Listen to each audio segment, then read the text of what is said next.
This lecture is going to be on severe weather, particularly focusing on thunderstorms and lightning.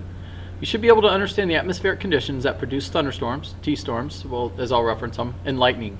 You should be able to identify clouds associated with storms, describe the evolution and the stages and the breakdown of storms, understand the inner workings of different types of storms, realize that severe weather is most common in the afternoon and evenings. That's based on the thermal lag time.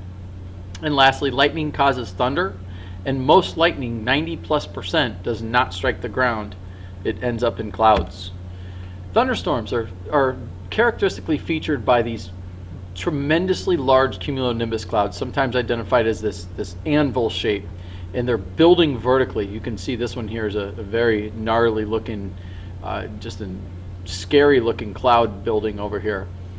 They often are associated with heavy rain, lightning, occasional hail. They can potentially turn into tornadic, and we'll look at that here in just a few minutes. They can turn into tornado producers in a very short amount of time. There's about 2,000 that are in progress at any one time on Earth, and there's over 100,000 per year in the United States. They're most common in Florida and the Gulf Coast region, as we can see on this map here. We have up to 100, but in our general area, it's not like we don't have them very commonly. We do actually. We have 35 to 45 every year, and that's just an annual average here based on this map. In this case here, it's important that we make sure we understand that thunderstorms have very specific characteristics, that they have warm, moist air that's providing the instability. It's rising. They've got adiabatics taking place. We're generating these big clouds and the massive clouds, and it's just continuing to build upon itself in terms of its energy. And we'll be talking about how they're very common and most dangerous in the afternoon and early evening when the Earth's surface is heating up, or is re-emitting heat back into the atmosphere. So it's further propelling that air mass to build vertically. Here we've got the three stages. We have a cumulus stage. This is the infancy stage as it's building and growing.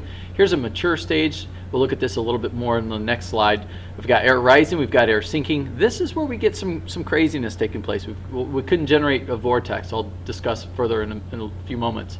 And then here's a dissipating stage. It's literally collapsing on itself. Here we have a more detailed explanation here. During the cumulus stage, we're talking about air that's rising higher and higher. We've got updrafts and downdrafts.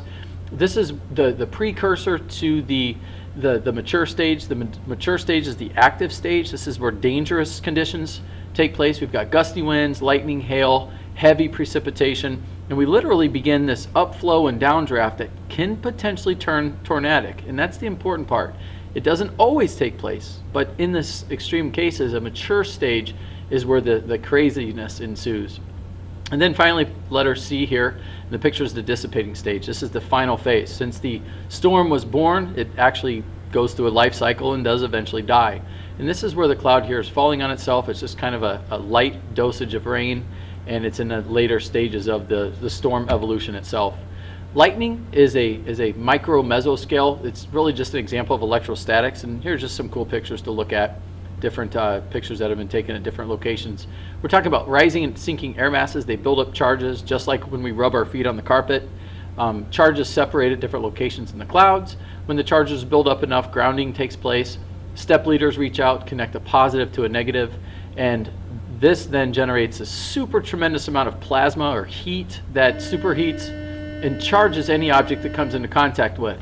So in this case, when you rapidly expand and contract an air molecule, it generates thunder. Here's a cool picture on Lakeshore Drive. If you can see, there were multiple strikes at Lake Michigan. Probably not a good place to be swimming right now or fishing. In this case, these are Lichtenberg figures. These are what happened when lightning superheats and burns, leaves semi-permanent scars on bodies. Definitely a very distinctive pattern here. And then here's kind of the separation of charges. We've got a positive upper cloud, we've got a negative lower cloud. The negative charge repels electrons in the ground, which leaves a slightly positive surface. And when the negatively charged builds, when this negative charge builds, it reaches out and it reaches down and connects with the positive charge, and that's when we see a ground connection, and that's where we get the tremendous ground strikes that do damage to property. And finally, how thunderstorms themselves: cumulus stage, mature stage, dissipating stage. We've got the geography of where thunderstorms take place, and last but not least, cumulonimbus clouds are very common to build not only severe thunderstorms, the potential for tornadoes, and lightning.